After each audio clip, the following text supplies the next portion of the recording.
Who taught you to write like that, Dr. Seuss? Charles sneered, waving a printed email like it was evidence in a murder trial.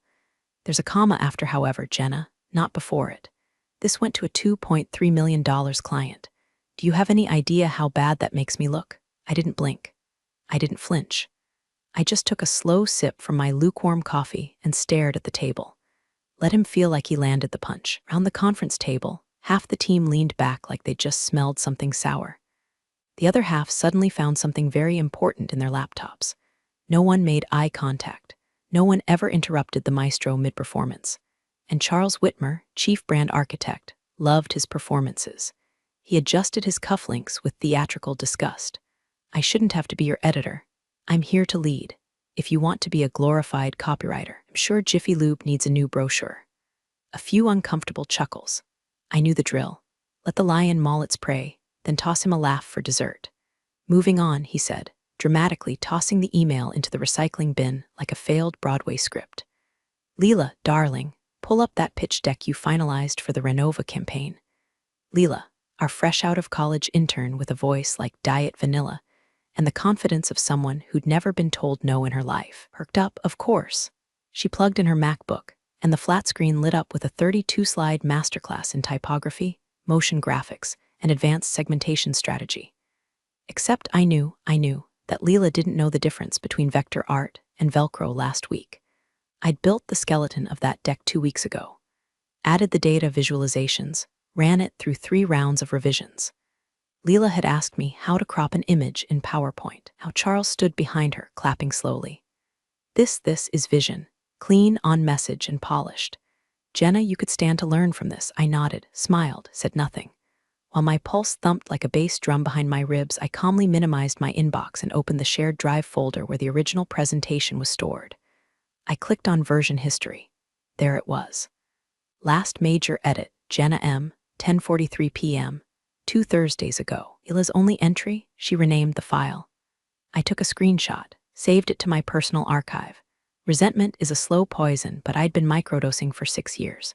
Charles's petty humiliations, his tightrope of impossible expectations, his obsession with control, what you wore, how you wrote, the tone of your Slack messages, always smiling for the execs, always demeaning behind closed doors. But this reeked of something worse. It wasn't just nepotism, wasn't just office politics. It was the way Leela glanced at Charles like a student teacher sucking up for tenure. The way he hovered too close behind her as she clicked through slides. The way his hand brushed her lower back when they left the room together for a strategy sync. Untouchable. That's what she was. And I'd just touched the truth. It was 7:42 p.m. on a Tuesday, kind of corporate twilight hour, when the good employees were home marinating in red wine and Bravo reruns, and the rest of us were hunched under flickering fluorescents, correcting fonts because the kerning felt desperate. I was still at my desk, finalizing a metrics report that would end up on a slide Leela would one day present as her own. My back ached. My inbox glared. Somewhere deep in the walls, the building exhaled like it knew I should have left hours ago. I heard it giggling. Not the kind you hear from interns texting their roommates. Not the kind you hear from people who fear consequences. It came from behind the thin drywall that separated my office from the supply closet, a place meant for toner and extra mousepads. Not flirtations. Not giggling. At first, I froze. That primal Midwest instinct kicked in, mind your business, Jenna. But something made me pause. Maybe it was the tone. Maybe it was the way Leela squealed like someone had whispered something into her neck. But mostly, it was the mention of my name. I mean, Charles's voice crackled through the wall, smug and lazy. If Jenna spent half as much time strategizing as she does trying to catch me slipping, maybe she'd have a team of her own by now. Leela giggled again. She's just jealous I can get things done, efficiently. I didn't move, didn't breathe. I stared at my office phone like it had grown a conscience. You see, our office had recently upgraded to new VoIP desk phones with a default call recording feature for training and quality control. What no one realized, except me, was that the mic on mine had a 3-minute auto buffer. Basically, if a call came in or got triggered, the previous few minutes were captured as well. And I'd received a junk call right before the giggles started. My hand hovered over the keypad. I hit save to voicemail. A tiny red dot blinked confirmation. Back through the drywall, their voices slid between flirt and felony. We should have booked the W again, Charles murmured. The Hilton receipts looked too clean. Makes the board get curious. I still can't believe you called it a client lunch, Leela giggled. It was literally just us and chicken fingers.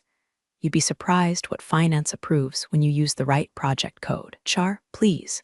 I've been mentoring new hires since Obama's first term. They know better than to poke the bear. Something hot and acidic climbed my throat. I felt like I was watching mold grow on a wedding cake, disgusting and familiar. Favoritism was one thing, but this was a rot at the foundation, fraud, cover-ups, abuse of power. He wasn't just an asshole manager. He was a liability wrapped in a silk tie and Bluetooth headset. I replayed the audio twice, once to confirm, a second time because I needed to memorize the exact tone of his arrogance. Then I exported it, encrypted it, tucked it into a locked drive labeled Personal Do Not Delete. I didn't scream. I didn't march into HR or send an all-staff email with a dramatic subject line.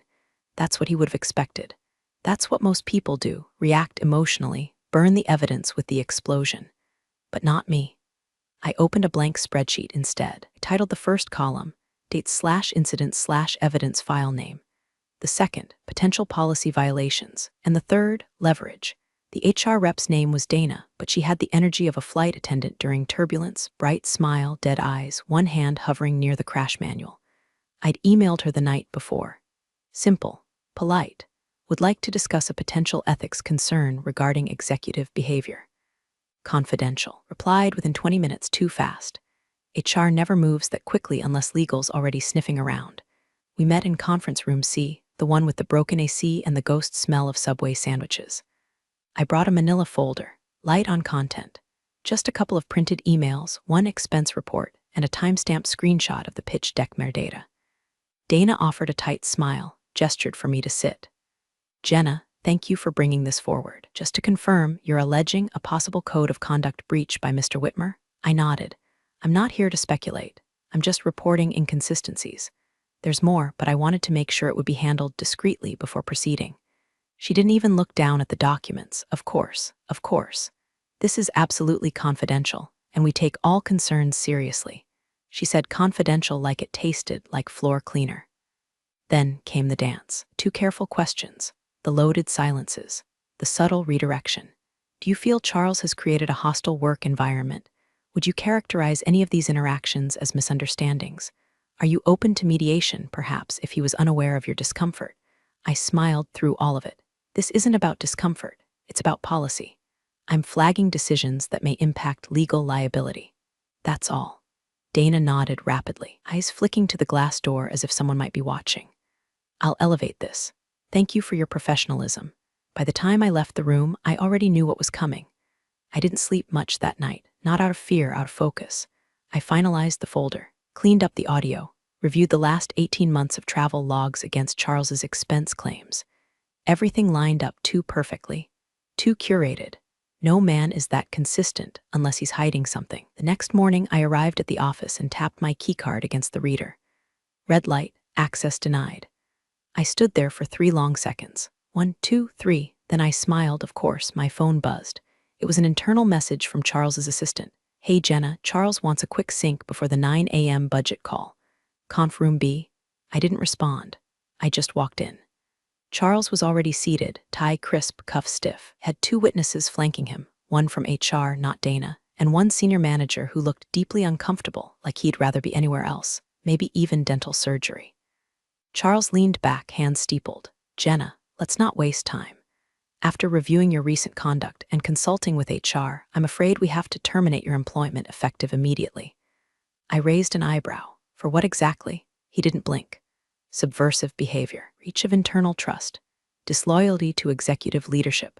I nearly laughed. He said it like he'd practiced it in the mirror, like some corporate cult leader expelling a heretic. I see, I said softly. Will I be escorted out or just locked out? He smiled. Let's not make this dramatic. I nodded, gathered nothing because I'd taken everything I needed weeks ago. As I walked past him, I caught the faintest flicker of satisfaction on his face. That was fine. Let him think he'd won. Let him keep playing conductor while the orchestra burned behind him.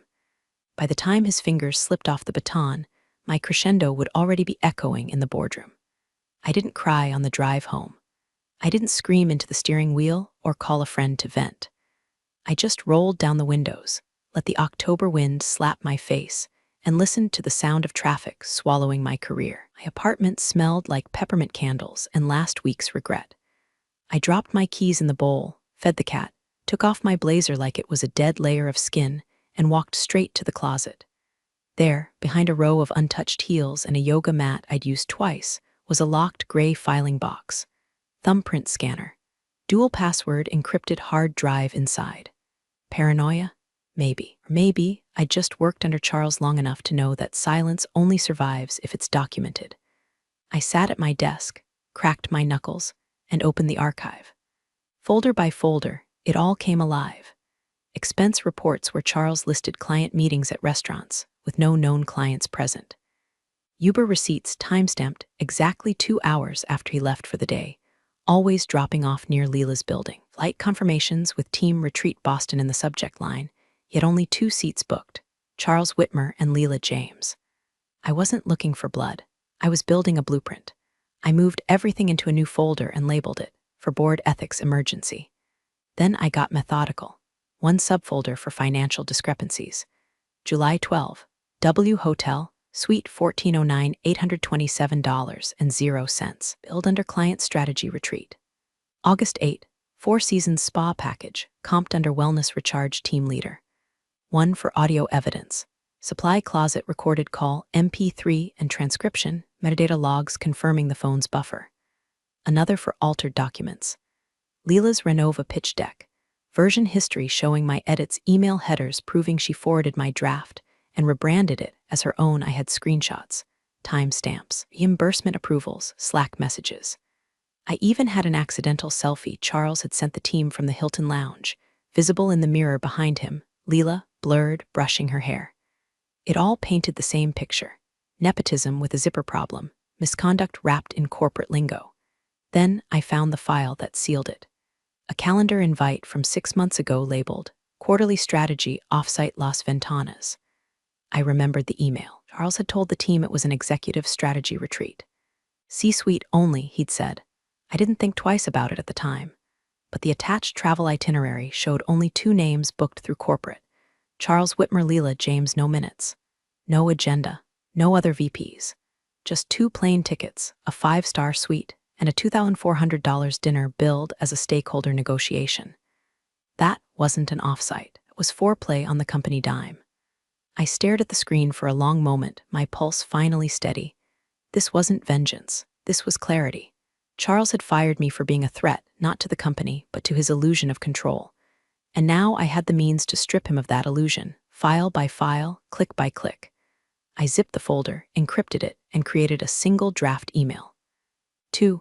Ethics Committee at our company. Subject, urgent potential breach of board ethics and misuse of funds body.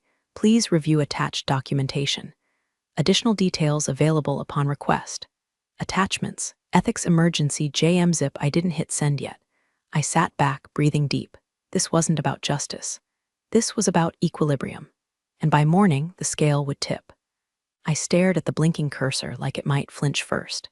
There was nothing dramatic about the email. No fiery manifesto. No Shakespearean monologue about betrayal.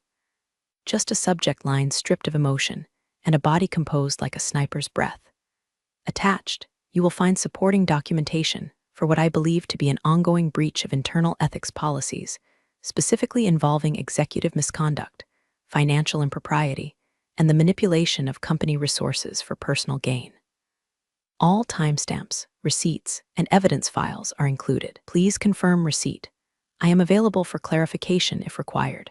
No signature flourish, just JM. I attached the zip file, compressed, encrypted 187 megabytes of ROT. Then I hovered over the button. People always assume revenge feels like lightning, like rage. But this felt like threading a needle during an earthquake. Focused, icy, irrevocable, I clicked send, and exhaled like I hadn't in 6 years. Then silence, nothing flashy. No instant pings, no dramatic dun-dun-dun music in the background. Just the soft hum of my laptop fan and the old radiator popping in the corner of the room like it was chewing gum. I closed my eyes for a second. 27 minutes later, my email pinged. Not a reply, an alert, Auto-response. Your submission has triggered emergency compliance protocol under subsection E.3. You will be contacted if further information is needed. Please do not forward this message externally. My fingers froze over the keyboard. That was not a standard bounce. That was internal speak for, you just lit a match inside a sealed room. I checked the timestamp. 3:04 p.m. Then, exactly at 3:11, my phone rang. Unknown number. I almost let it go to voicemail, but something made me answer. Jenna Michaels, a woman's voice, calm, sharp, the precision of someone who spent her entire life never tripping over a syllable. This is Marie, assistant to Franklin Kohler, chair of the Ethics Oversight Committee. I sat up straighter, like posture might affect the outcome. Mr. Kohler received your materials. Please refrain from speaking about them for now, but off the record, you might want to tune into the internal corporate stream at 3:30. I blinked. The live stream? For Charles's Vision Talk. An answer directly. Just added, there's been a scheduling adjustment. We recommend you watch from a secure device. Then the line went dead. I stared at my laptop, then back at the phone. My stomach wasn't flipping, it was waiting, like it knew a clock had just started somewhere in the walls. I pulled up the internal stream tab, still labeled Live, Q4 Alignment and Growth, presented by Charles Whitmer. The countdown timer in the corner ticked past 3:15, then 3:20. And in those 10 minutes, a man who thought he'd silenced every threat in the building was probably adjusting his tie, sipping his espresso, and walking straight into the boardroom equivalent of an open grave. I didn't smile. Not yet. I just watched the screen and waited for the lights to dim. The internal stream flickered to life at 3:29, 1 minute early, as if the gods of corporate irony wanted to give me a front row seat. Charles Whitmer appeared in crisp high definition, standing alone on the mezzanine level outside the big conference hall. He wore his signature navy suit, the one with the subtle pinstripe and arrogance built into the seams, and he was pacing in slow, theatrical strides, like a man preparing for a TED talk that would change the course of human history. Behind him stood Leela, clutching a tablet like it contained scripture. She was chewing gum, bold choice for a live camera. She smirked at something he said, and he reached out to brush a bit of lint off her sleeve. It lingered too long to be platonic, too calculated to be instinct. Do the bit about the lighthouse, she chirped, adjusting his collar. Charles chuckled. Of course I'm doing the lighthouse. That metaphor kills. He turned to a floor-length mirror positioned near the double doors, smoothing his hair with his fingers. Even in the darkest fiscal storms, a true leader isn't just the captain. He's the lighthouse. He paused, smiled at his reflection. God, I'm good. A production assistant with a clipboard appeared, whispering something into a headset and glancing nervously at a tablet. Charles waved him off. Tell DevOps to quit playing with the damn font transitions. I don't want a glitch mid-delivery like last quarter. And loop in PR, I want the investor edit uploaded to LinkedIn by 6 sharp. Then his phone buzzed. Pulled it from his jacket like it owed him money. His eyes scanned the message. Just a few words. Emergency Ethics Review Conf Room A mandatory. Now, no punctuation, no signature, just black text on a white background with the subtle coldness of a guillotine blade. Charles squinted, read it again. And for the first time in years, the smile faltered. Leela tilted her head. What's wrong? He didn't answer immediately, just kept staring at the message like it was written in a dialect he didn't speak. His jaw clenched. He looked around as if trying to spot the camera crew responsible for a prank. The production assistant hovered again. Sir, they need you to confirm if we're still going live at 3:35 or delaying. Charles didn't respond. He thumbed the message again, like maybe the words would rearrange themselves into something softer, more familiar. But they didn't. Leela leaned in, whispering something we couldn't catch, and he shot her a glare. It wasn't violent, but it had that unmistakable flavor of, this wasn't in the script. Then came the shift. The maestro straightened his spine, rolled his shoulders, smoothed his suit, that slick CEO casual facade sliding back into place like armor. Send them a note, he said to the assistant. Tell them I'll be 10 minutes late. Let's not make this dramatic. Then he pivoted, pushing through a side door. Stream glitched briefly, black screen, then a placeholder title card. Signal lost, please stand by. I leaned back in my chair, fingertips pressed together. My tea had gone cold. My cat had fallen asleep on my resignation letter. Charles didn't know yet. He didn't know about the USB drive waiting on the table.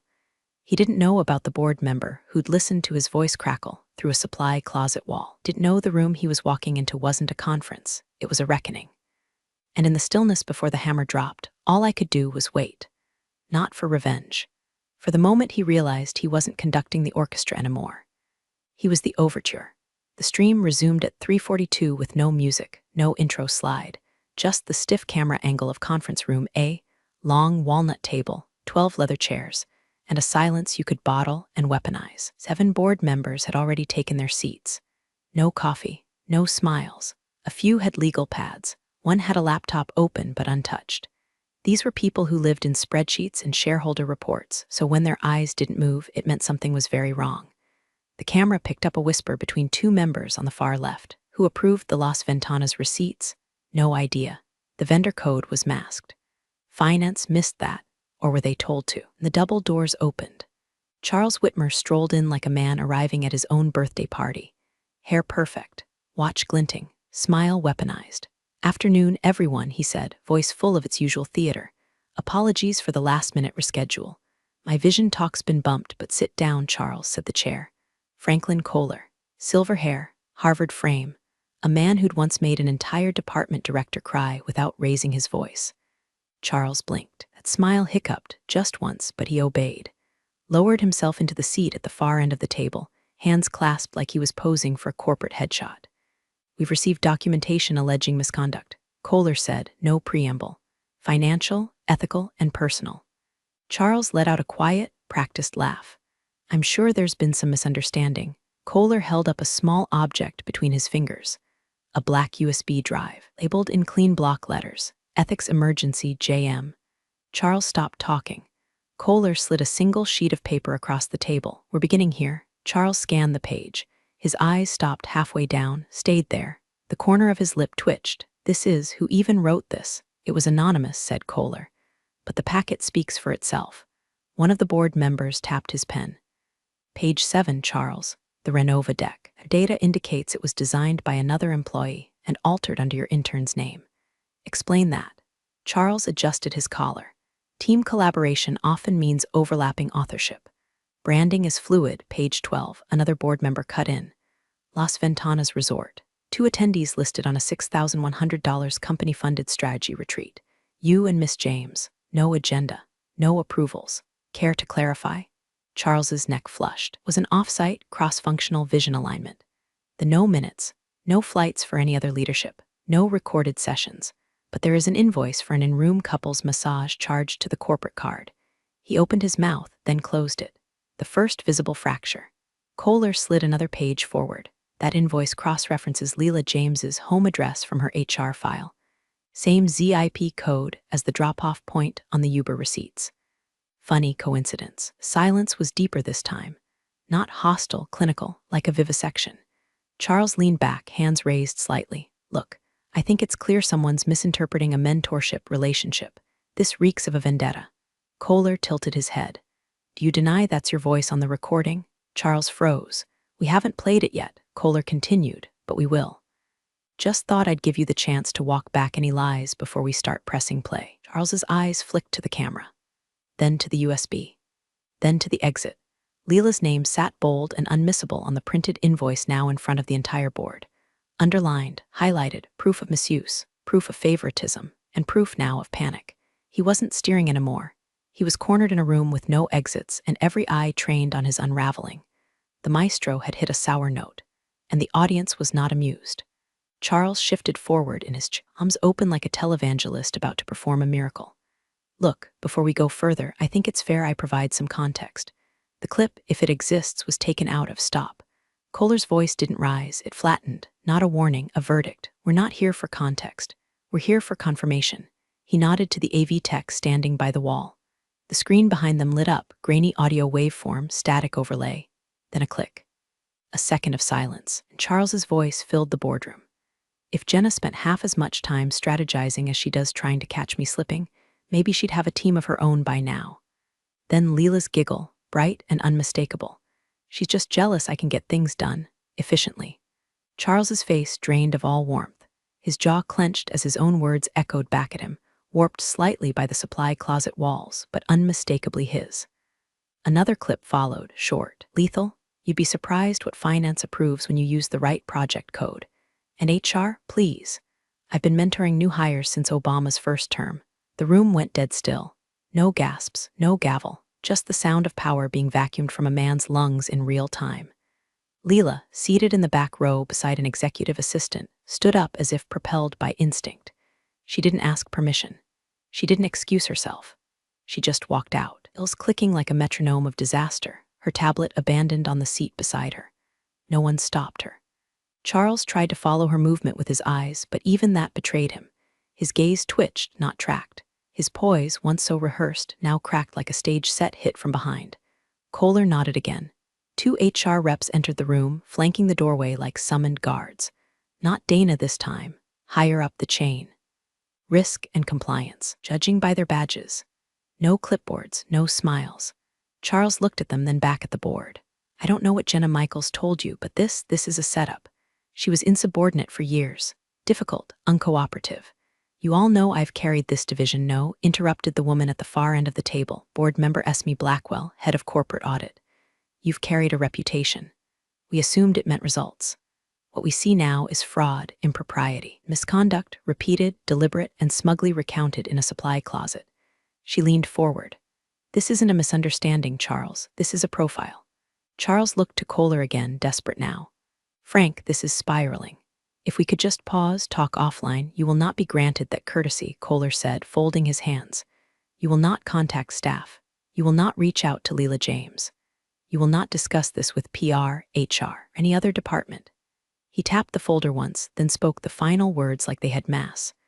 We'll let you know if you're still employed by 5 p.m. The stream cut out. No fade, no outro, just static then black. In my apartment, I sat frozen for a moment, as if even breathing too loud might shake the balance. My phone buzzed, just once. Internal memo ethics oversight in progress. The orchestra had stopped. The maestro hadn't just been silenced, been muted by his own overture. The memo hit inboxes at 5:02 p.m. sharp. No subject fluff, no internal branding or pastel corporate headers. Just white background, black text, and the soundless thud of a regime collapsing. Charles Whitmer is no longer with the company, effective immediately. An independent ethics investigation has begun in accordance with Section 8 of the Executive Conduct Charter. Please direct all related inquiries to legal affairs. All scheduled speaking engagements have been canceled. No farewell lunch. No HR-managed send-off. No LinkedIn post waxing poetic about new chapters. Just eviction by keystroke. 3 minutes later, another one followed. Leela James's internship has been terminated at her request. Please remove her from all distribution lists and pending task boards. Badge access deactivated. That one didn't surprise me. Leela was a sprinter, not a swimmer. She could flirt her way to a desk, but drowning wasn't in her repertoire. I refreshed my email twice, just to be sure. Then I minimized the window and leaned back in my chair, steam curling off the mug in my hand. Earl Grey, extra strong. The cat jumped up beside me and curled into the same disinterested loaf shape he used the day Charles fired me. But I was different now. I didn't feel small, didn't feel bitter. I felt measured. The kind of satisfaction that doesn't make you fist pump, just nod. The kind of peace you earn with every document saved, every mouth shut, every insult swallowed like aspirin until it hardens into purpose. My phone rang at 5:16. Private number. I answered anyway. Jenna Michaels, speaking. This is Esme Blackwell. I'm sure you're aware of this afternoon's events. We reviewed your documentation thoroughly. We'd like to speak to you. Off the record first, about potential roles in oversight. Maybe something long-term. Quiet, strategic. I didn't speak for a second, then I'm listening. She smiled through the phone. I could hear it. We thought you might be, click. I didn't grin. That's not how this ends. I closed the laptop. Let the silence return. The world outside my window kept spinning, emails firing, people lying, interns printing someone else's work. Same as always, but not for him. He built a symphony of control and played it like he was the second coming of Beethoven. But the thing about conductors, they don't own the orchestra. They just borrow the baton. And today, it fell. Let them call it unprofessional. I call it composed. Thanks for joining the fun, you office survivors. Subscribe for more switch-flicking drama. Let's make your former coworkers sweat.